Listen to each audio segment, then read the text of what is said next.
Hello friends. दोस्तों, क्या यह विश्व एक शीत युद्ध की तरफ फिर से बढ़ रहा है?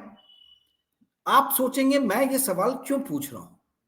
जी हां दोस्तों, जिस तरीके से विश्व भर में अलग अलग मुल्क अपने डिफेंस एक्सपेंडिचर पे अनाप शनाप रूप से बढ़ोतरी कर रहे हैं, उससे देख के तो ये लग रहा है कि यदि कोई युद्ध की संभावना नहीं है तो इतनी तेजी से डिफेंस एक्सपेंडिचर अलग अलग मुल्क, अलग अलग राष्ट्र क्यों बढ़ा रहे हैं। मैं थोड़ा सा पहले आपको कुछ डाटा बता देना चाहता हूं, उसके बाद में मैं इस विषय पे विस्तार से बात करूंगा। दोस्तों, अभी आपको पता है कि हमास और इजराइल के बीच में युद्ध 2 अक्टूबर 2023 से लेकर अक्टूबर 2025 तक लड़ा गया। और इस दौरान जो इजराइल का डिफेंस एक्सपेंडिचर है वो 7% ऑफ इट्स जीडीपी हो गया। यानी मुल्क जितना प्रोड्यूस करता है उसका 7% जो है वो सिर्फ डिफेंस एक्सपेंडिचर पे खर्च कर रहा था। एब्सोल्यूट टर्म में ये आता है $34 बिलियन के आसपास, 34-35 बिलियन के आसपास। यानी रुपये में हम कन्वर्ट करें तो 2.25 लाख करोड़ के आसपास में अकेले जो है वो एक्सपेंडिचर इजराइल का था। वैसे ही हम आए और देखें कि जर्मनी, जो कि यूरोपियन यूनियन का सबसे बड़ा कंट्री है जीडीपी वाइज, ये भी द्वितीय विश्व युद्ध के बाद से हमने देखा कि जर्मनी का जो डिफेंस एक्सपेंडिचर था वो बहुत कम था। परंतु जैसे ही रशिया ने यूक्रेन पे अटैक किया उसके बाद से जर्मनी को ऐसा लगा कि हमें अमेरिका के भरोसे नहीं रहना चाहिए और हमें अपना डिफेंस एक्सपेंडिचर बढ़ाना चाहिए। वैसे भी डोनाल्ड ट्रंप जब पहले टर्म्स में थे, 2016 से 2020 तक प्रेसिडेंट थे अमेरिका के, तब उन्होंने सारे नाटो कंट्रीज को बोला था, नाटो कंट्रीज 32 मुल्कों का एक समूह है, उसमें उन्होंने कहा था कि आप किसी भी तरीके से अपने डिफेंस एक्सपेंडिचर को बढ़ाइए। उस टाइम में टारगेट दिया गया था इन लोग को 2.5% के आसपास का, कि 2.5% कम से कम 2.5 से 3% डिफेंस एक्सपेंडिचर होना चाहिए। परंतु ट्रंप साहब ने दूसरे टर्म में आते ही बोला कि इसको बढ़ा के आप 5% कीजिए। अब जर्मनी ने घोषणा की है कि वो आगे आने वाले 5 साल में, यानी 2025 से लेकर 2029 तक, कुल मिला के डिफेंस के ऊपर में जर्मनी जो है वो खर्च करने वाला है 650 बिलियन यूरो। डॉलर नहीं, euro, 650 billion euro. 650 billion euro जो है ये दुगना है पिछले 5 सालों के ऊपर में जो डिफेंस एक्सपेंडिचर जर्मनी ने किया है उससे ज्यादा। पिछले 5 सालों में यानी 2019 से 2024 तक जो डिफेंस एक्सपेंडिचर जर्मनी का था वो लगभग 300 बिलियन यूरो के आसपास में था, जो अब आगे आने वाले 5 सालों में 650 बिलियन यूरो के आसपास में रहेगा। उसके बाद में हम आते हैं यूनाइटेड किंगडम, जो अमेरिका का बहुत ही घनिष्ठ मित्र है और अगेन रशिया से बहुत घबराया हुआ है। यूनाइटेड किंगडम गवर्नमेंट ने कहा है कि उसका जो अभी एग्जिस्टिंग जो एक्सपेंडिचर है डिफेंस पे वो 2.5% से कम है, जिसको बढ़ा के वो 2.6% ऑफ जीडीपी कर देंगे बाय 2027 और 3.5% ऑफ जीडीपी कर देंगे बाय 2035। ये भी एक बहुत बड़ा एक्सपेंडिचर है। यूनाइटेड किंगडम में ब्रिटेन आता है, स्कॉटलैंड आता है, वेल्स आता है और नॉर्दर्न आयरलैंड आता है। ये चारों मिलके यूनाइटेड किंगडम बनाते हैं।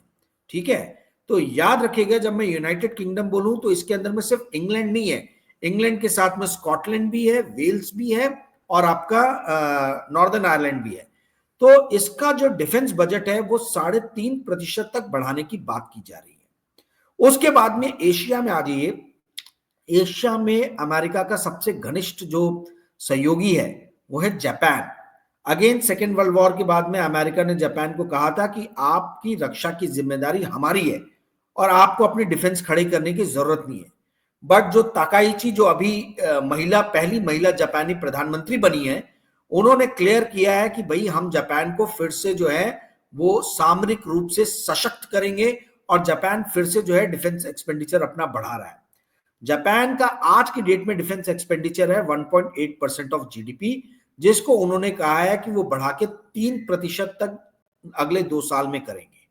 डोनाल्ड ट्रंप का कहना है कि नाटो की जितनी भी कंट्रीज हैं और जो एशिया में अमेरिका के सहयोगी राष्ट्र हैं, इनको अपना डिफेंस एक्सपेंडिचर 5% जीडीपी का करना है। अब दोस्तों, ये 5% जीडीपी का डिफेंस एक्सपेंडिचर बहुत ही हाई अमाउंट है।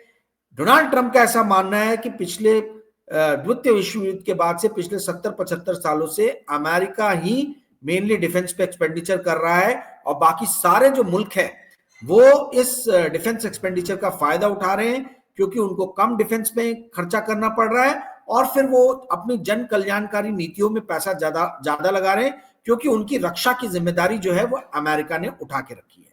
अब डोनाल्ड ट्रंप का कहना है कि भैया ये जिम्मेदारी आप सब मिलकर उठाएं, ये अकेले अमेरिका की जिम्मेदारी नहीं है कि आप सभी को रक्षा जो है वो अमेरिका प्रोवाइड करे। नाटो कंट्री में डोनाल्ड ट्रंप ने सिर्फ एक मेव मुल्क की जो तारीफ की है वो है पोलैंड। पोलैंड कंसिस्टेंटली अपनी जीडीपी का 4% से ज्यादा जो है वो डिफेंस एक्सपेंडिचर में खर्चा करता है। तो दोस्तों अब ये क्यों हो रहा है?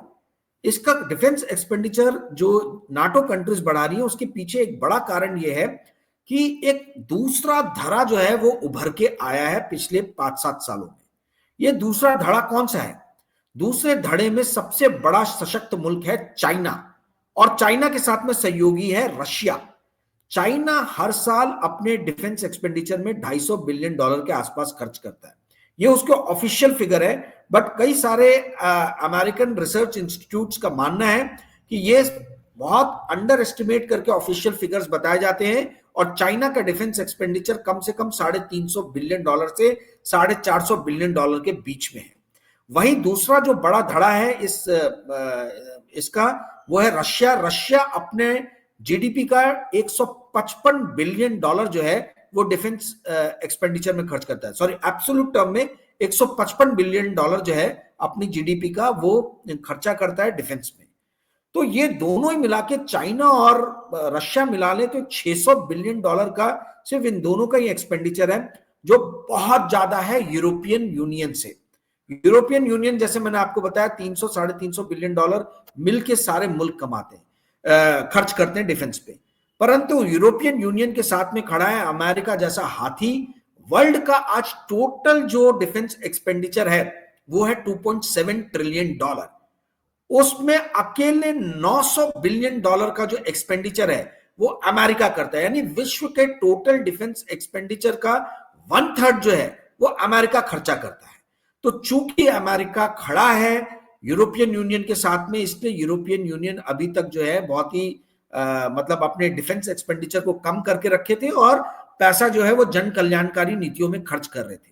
परंतु जिस तरीके से अमेरिका में पहले बाइडेन एडमिनिस्ट्रेशन और अब ट्रंप एडमिनिस्ट्रेशन ने क्लियर किया है कि यूरोप की सुरक्षा की जिम्मेदारी अकेले अमेरिका की नहीं है, यूरोप की खुद की भी है, तो उनका कहना यह है कि भैया यूरोप के मुल्क जितने भी हैं ये अपने डिफेंस एक्सपेंडिचर को बढ़ाएं। एक तरफ चाइना बहुत ज्यादा डिफेंस एक्सपेंडिचर बढ़ा रहा है, जिससे भारत जैसे राष्ट्र में भी बहुत ज्यादा खलबली है। हमारे देश का जो डिफेंस एक्सपेंडिचर है वो है इस बजट में जो रखा गया था वो था $79 बिलियन। इसको रुपी टर्म्स में मैं कन्वर्ट करूं तो ये आता है 6.81 लाख करोड़, यानी 6.8 लाख करोड़ आप पकड़ लीजिए। इस 6.8 लाख करोड़ में 3.6 लाख करोड़ जो है वो सिर्फ सैलरी और पेंशन में खर्च होता है, और जो नए आर्म्स प्रोक्योर करने हैं, नए हथियार जो खरीदने, हथियारों का जखीरा जो खड़ा करना है, उसमें मात्र भारत जो है 1.8 लाख करोड़ खर्च करता है। डॉलर टर्म्स में हुआ $23 बिलियन के आसपास में। तो भले हमारा डिफेंस एक्सपेंडिचर $79 बिलियन दिखता है, परंतु हम प्रोक्योरमेंट जो है, जो हथियारों खरीदने हैं, नए हथियारों का जो जखीरा खड़ा करना है, उस पर हम बहुत कम खर्चा कर रहे हैं, सिर्फ $23 बिलियन है। अधिकतर पैसा जो है वो सैलरी और पेंशन में जा रहा है। जैसा मैंने आपको बताया कि जो ऑफिशियल फिगर है चाइना के डिफेंस एक्सपेंडिचर की वो $250 बिलियन है, यानी भारत का $79 बिलियन का 3 गुना जो है वो चाइना का डिफेंस एक्सपेंडिचर है। तो चाइना इंडिया में बहुत खलबली है चाइना के डिफेंस एक्सपेंडिचर से, परंतु भारत राष्ट्र की जो सरकार है ये पता नहीं क्यों अग्निवीर जैसा स्कीम लेके आ रही है, जिससे डिफेंस जो है, डिफेंस पे एक्सपेंडिचर और कम हो रहा है, मतलब आने वाले दिनों में कम होगा। ऐसा माना जा रहा है कि हथियारों के जखीरों में ज्यादा पैसा खर्चा होगा, नए हथियार खरीदने में ज्यादा खर्चा होगा। यह आने वाले दिनों में हमें देखना होगा। परंतु दोस्तों ये क्यों डिफेंस एक्सपेंडिचर इतना बढ़ रहा है? क्या विश्व के दूसरे जो मुल्क हैं वो आपस में युद्ध में जा रहे हैं? दोस्तों युद्ध में जाते हुए तो नहीं दिख रहे हैं, परंतु आने वाला समय जो है वो 2 चीजों के लिए जो है गंभीर परिस्थिति पूरे विश्व में खड़ी कर रहा है। एक है रेयर अर्थ मेटल्स। विश्व भर में रेयर अर्थ मेटल्स का 70%, 65 से 70% जो खजाना है वो अभी चाइना में है। परंतु जो अलग मुल्क हैं जहां पे रेयर अर्थ मेटल्स मिल रहा है वो ऐसे मुल्क हैं जिसपे यूरोपियन यूनियन और अमेरिका अपना प्रतिनिधित्व चाहता है। बहुत बड़ा रेयर अर्थ मेटल्स का जखीरा जो है, मतलब एक पता चला है, वो है ग्रीनलैंड में। और आपने ये सुना होगा कि डोनाल्ड ट्रंप जब से आए तब से वो बोल रहे हैं कि ग्रीनलैंड जो है इसको वो अमेरिका में शामिल करेंगे बाय हुक और क्रुक। तो ग्रीनलैंड आज की डेट में डेनमार्क जो देश है, जो कि अकेन यूरोपियन यूनियन का एक मुल्क है और अमेरिका का सहयोगी राष्ट्र है, परंतु अमेरिका का ऐसा मानना है कि ग्रीनलैंड यदि अमेरिका के पास में रहा तो रेयर अर्थ मेटल्स का एक सुनिश्चित सप्लाई जो है वो बना रहेगा। जितने भी बॉम्ब्स हैं, जितने भी बड़े बड़े आर्सनल्स हैं, इन सब में रेयर अर्थ मेटल्स लगता है और अमेरिका चाहता है कि उसकी रेयर अर्थ मेटल्स की जो सप्लाई है वो बनी रहे। इसके लिए वो ग्रीनलैंड और विश्व के अन्य राष्ट्रों में देख रहा है, मलेशिया जैसे हो गया, वहां भी रेयर अर्थ मेटल्स काफी हैं। ये इन सब राष्ट्रों को जो है अपने स्फीयर ऑफ इन्फ्लुएंस में लेके आ रहा है। तो एक जो पूरे विश्व में तनाव बढ़ रहा है वो बढ़ रहा है रेयर अर्थ मेटल्स पे कब्जे के लिए। दूसरा जो है, जो आप लोगों को जान के बहुत हैरानी होगी, दूसरा रीजन जिसके कारण में वर्ल्ड ओवर डिफेंस एक्सपेंडिचर सारी कंट्रीज बढ़ा रही है वो है सी रूट्स पे कब्जा करना। जिस तरीके से विश्व भर में ग्लोबल वार्मिंग बढ़ रहा है और जिस तरीके से हिमखंड, आर्कटिक ग्लेशियर जो है वो ग्लेशियर से जैसे जैसे बर्फ पिघल रहा है तो नए सी रूट्स जो है डेवलप हो रहे हैं। अमेरिका चाहता है कि ये जितने भी सी रूट्स हैं इस पे उसका कब्जा रहे। रशिया और चाइना चाहते हैं कि इन सी रूट्स पे जो बर्फ से पिघल के नए रास्ते बन रहे हैं इस पे उनका कब्जा रहे ताकि वो अमेरिका के ऊपर में एक प्रेशर बना के रखे।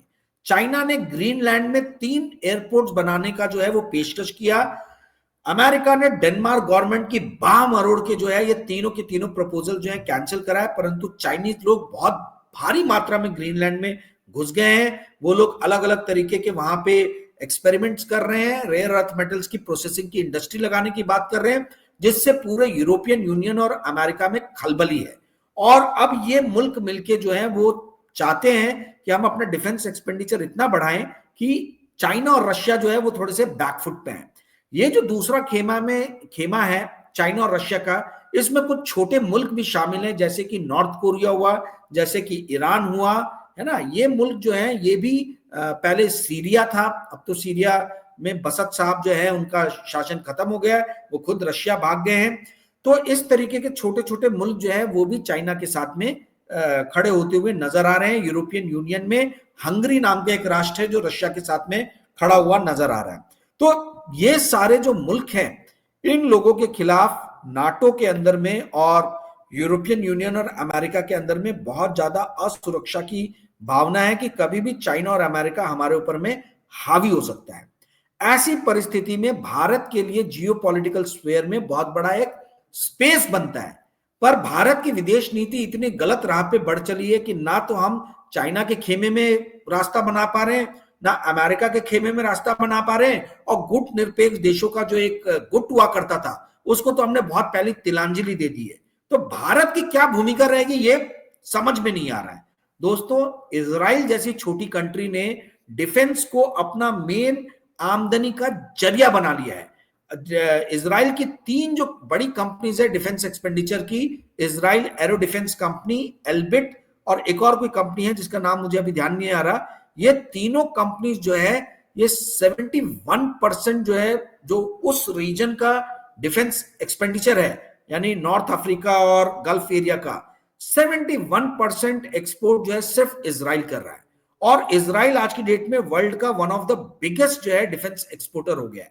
क्या भारत भी डिफेंस एक्सपोर्ट में बड़ी भूमिका निभा सकता है?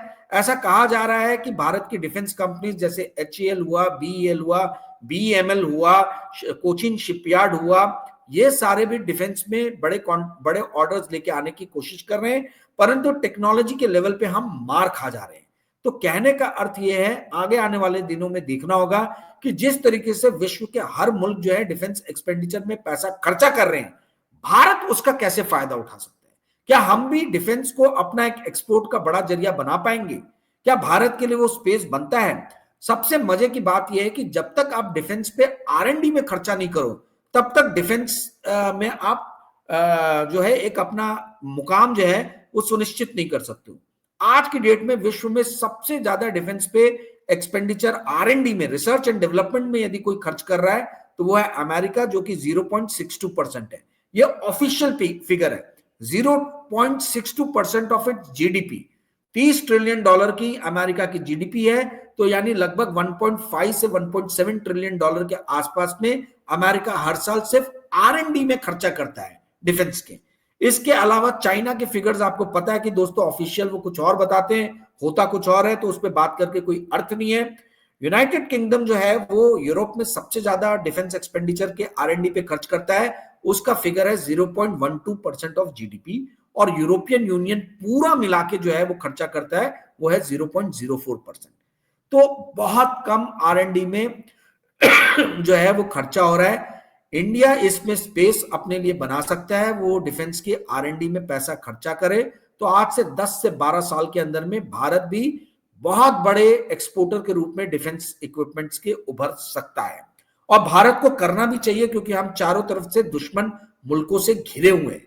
तो डिफेंस को अपना एक मेन एक्सपोर्ट बनाना, एक जरिया बनाना, ये हमारे लिए आज की डेट में बहुत ज्यादा आवश्यक हो गया है। ना केवल ये फॉरेन रेवेन्यू लाएगा, फॉरेक्स लाएगा, बल्कि काफी सारी नौकरियां भी देगा और हमको एक आधार भी देगा कि हम बाहर से हथियार परचेज ना करें, हम अपने देश में ही हथियार बनाएं। दोस्तों, ये जो बढ़ रहा है जीडीपी पे खर्चा, जो बोला जा रहा है कि 2.5%, 2.4% जो आज ग्लोबल जीडीपी का डिफेंस पे खर्च हो रहा है, वो आगे आने वाले 3 से 4 सालों में बढ़ के 4% ऑफ जीडीपी हो सकता है। तो ये जो 1.6% का जो इजाफा है, ये आता है लगभग 1.7 ट्रिलियन डॉलर से 1.8 ट्रिलियन डॉलर के बीच में, अगर मैं एब्सोल्यूट टर्म्स में कन्वर्ट करूं। सोचने वाली बात यह है कि ये 1.7 ट्रिलियन डॉलर से 1.8 ट्रिलियन डॉलर का आगे आने वाले समय में जो डिफेंस एक्सपेंडिचर बढ़ेगा, ये एक्स्ट्रा एक्सपेंडिचर क्या चीजें खरीदेगा, कौन से शेयर्स बढ़ सकते हैं, कौन से स्टॉक्स बढ़ सकते हैं, ये आपको सोचने की जरूरत है। 3 हफ्ते पहले या 2 हफ्ते पहले मैंने एक कार्यक्रम किया था, प्रोग्राम बनाया था, वीडियो बनाया था, जिसपे मैंने कहा था कि ये जो 1.7 ट्रिलियन डॉलर का एक्स्ट्रा एक्सपेंडिचर बढ़ रहा है, इससे क्या होगा, इससे मेटल्स खरीदे जाएंगे। और यही कारण है कि कॉपर और एल्युमिनियम के प्राइसेस पिछले कुछ सालों में बहुत तेजी से बढ़े हैं। तो दोस्तों, ये ध्यान रखना है कि हमको किस तरीके से स्टॉक्स खरीदना है। इसके ऊपर में मैं एक और बाद में वीडियो बनाऊंगा, प्रोग्राम बनाऊंगा, वीडियो लंबा ना हो जाए, इसलिए मैं यही समाप्त करता हूं। आपको एक आखिरी चीज बता दूं, जो कल पेड वीडियो आने वाला था वो कल ना बना के वो अब ट्यूसडे को आएगा, क्योंकि कुछ पर्सनल रीजन से मैं कल कहीं बाहर जा रहा हूं। तो ट्यूसडे को मैं आप सभी लोगों को जिन्होंने 500 रुपए पे किए थे फर्स्ट वीडियो के लिए, उनको ये फ्री वीडियो में दूंगा। और जो नया देखना चाहते हैं उनको फर्स्ट पार्ट और सेकंड पार्ट दोनों मिलेगा, अगर आप 500 रुपए खर्च करो तो। आप यदि ये वीडियो देखना चाहते हैं तो मुझे 9860317209 पे संपर्क करें, आप भेजें मुझे पैसा, व्हाट्सएप मैसेज करें, मैं आपको वीडियो का लिंक भेज दूंगा। Thank you friends, good day, bye.